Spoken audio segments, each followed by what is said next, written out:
မေမေရေညီမအသက်က24နှစ်ပါဂျပန်တင်တန်းတက်နေတာပါ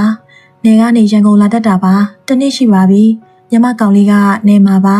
ချစ်သူဖြစ်တာ6လပိုင်း30ရက်နေ့ဆိုတစ်နှစ်ပြည့်မှာပါညီမလိုအပ်တာသူတက်နိုင်သလောက်ဖြည့်ဆည်းပေးပါတယ်အခုရက်ပိုင်းမှာပဲသူအလုံးလုံးတဲ့ရွာကကောင်မလေးတစ်ယောက်နဲ့ဖောက်ပြန်နေ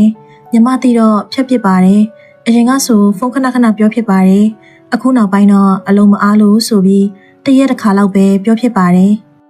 အဲ့ဒါလဲခဏပဲပြောဖြစ်တာပါဖုန်းခေါ်ရင်လဲကင်ချင်မကင်နေဘေးလူတွေကပြောတယ်နင့်ကောင်လေးကကိုအရန်အထင်ကြီးတယ်တချို့ကောင်မလေးတွေကသူတို့အလုပ်အဆင်ပြေစေခြင်းလို့အကိုနဲ့ဖားနေတာကိုအဟုတ်ထင်နေတာတဲ့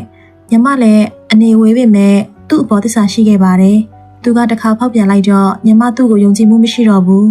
မပြတ်နိုင်သေးလို့ခွင့်လွှတ်ပေးထားပေမဲ့သူ့အပေါ်တော့ယုံကြည်မှုမရှိဘူးတန်တရားစိတ်တွေပဲများနေတယ်ဒီ relationship ကိုရှေ့ဆက်ရမှာလား